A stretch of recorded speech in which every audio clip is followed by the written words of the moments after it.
my great good friend and wonderful Democrat and the next congressman from the 11th District, Gerry Connolly. Thank you, Kaine. Thank you so much, and we are so blessed to have Penny's leadership here in Mason District and on the Board of Supervisors. There's no more, committed and passionate member of the board who looks out for the needs of all of our citizens, from the highest to the lowest, than Penny Gross. Give her a warm round of applause. Thank you, Penny. We got 10 more days.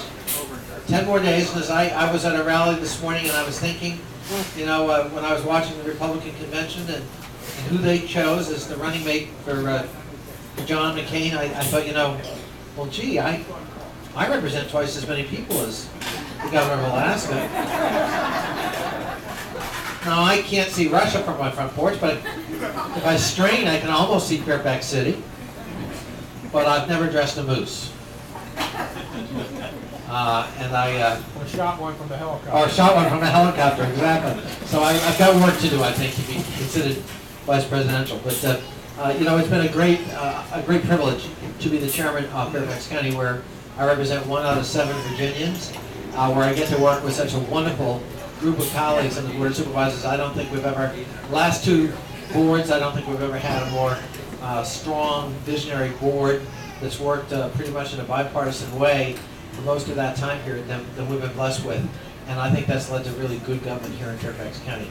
I wish we could say the same for the federal level. And one of the, when I wrestled last holiday season with, whether or not to run for this job, it really had to do a lot with my sense of deep concern about the dysfunctionality of the federal government. I think the federal government ought to work the way we think local government ought to work.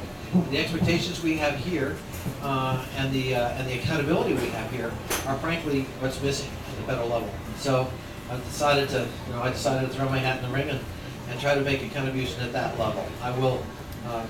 We only have 10 more days, so I need everyone to enjoy this lunch and then get back out and put up signs and bumper stickers and shake hands and make phone calls, because we got to make sure we win this election. This is a profound opportunity for the United States, and especially for Virginia, to make history, to really change the course of the country. And every one of us has our part to play. Now, I want to introduce my good friend who has talked about making a difference, talk about putting Virginia in play. This is a man who, after he got himself elected, we knew he was going to be elected, 4 years ago at the Annandale parade. The reaction to Tim Kaine was incredible, and that's when we knew he was going to win Fairfax by a landslide. And sure enough, he did, and he became His Excellency, the Governor of the Commonwealth of Virginia. The next year, he helped, again in the Annandale parade, Jim Webb, with a similar reaction. And then last year, not necessarily the parade, but he helped deliver a state senate, and so our own Annandale friend, Dick Sasslaw is now not the minority leader, he's the majority leader of the state senate of Virginia. There's a man who helped make all this happen, who cared enough to put in the resources to campaign his heart out for good candidates, recruited good candidates, and certainly I'm indebted to him for his support throughout this year in this endeavor. And if I prevail in this endeavor in 10 days, it's in no small part to a good friend and somebody who's put himself out there for me and for the voters of Virginia, and who's going to make history here in Virginia this year, the first governor outside of Illinois to endorse the next president of the United States. Give a warm and a welcome to the governor of the Commonwealth of Virginia, Tim Kaine. Good to see you. Thank you. Thank you all. Please, have a seat. Wow, this is great. I just got a good feeling about this race. How about y'all? Everybody feel good? The energy is strong. The organization is strong. I'm talking to Chicago a lot about what they're seeing, and they are so thrilled with Virginia. In fact, I had a chance to talk to David Axelrod, the strategist for the campaign this week, and I said, okay, so tell me, David, a year ago, what were the odds that you thought you'd be playing in Virginia, 10 days before election? He said it probably would have been less than 40%. But we're showing not just those guys, but everybody, that Virginia is truly in play. And it's because of great public servants in this room. Penny, great to be with you. You are such a delight to work with in so many ways, and my heart is always with folks who are doing the great work in local government. To Dick Saslaw, our Senate Majority Leader, what a wonderful thing it was to stand with him last year on an election night up on a stage and take the Senate back because of all of Dick's hard work, and they're doing great stuff. And let me just say a word to the McGills, to Mike and Debbie and Andrew. We love having a chance to visit you and being with you guys. These are great Dems. Give them a round of applause for hosting us.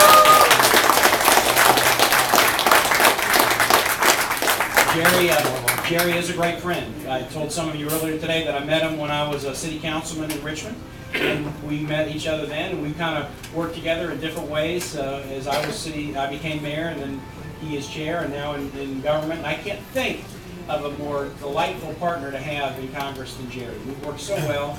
Problem solvers, you know, we're proud Democrats, but we know that it doesn't just start and end with your party label. You got to produce for people, all people. You got to find good ideas and make things happen. That's kind of the local government attitude, and Gerry has exemplified that. And I'm so thrilled, Gerry, that you were on the verge of winning a big race, and then we'll be able to do some good work together. You know, instead of you calling me to beg, which you do now, I'll be calling you to beg, which I'm looking forward to doing. The Obama race, I'll just say a word about that, and then, you know, we've got other events, we're going to do it, but the Obama race is looking real good in Virginia. The average, yeah, right, I like it. The average of polling right now, you know, has Obama up 6 or 7. He has been ahead in every poll I've seen since early October, sometimes by 10 or 11, sometimes by 2 or 3. And I think we shouldn't, we should feel good, enthusiastic, optimistic, but we shouldn't kid ourselves. Since we haven't won electoral votes in Virginia since 1964, we gotta believe we're the underdog until we break the string. So I don't care what the polls say, we haven't done this. Look, there are many people in this room who were not born in 1964. There are a lot of people in this room who were born in 64 but weren't voting in 64.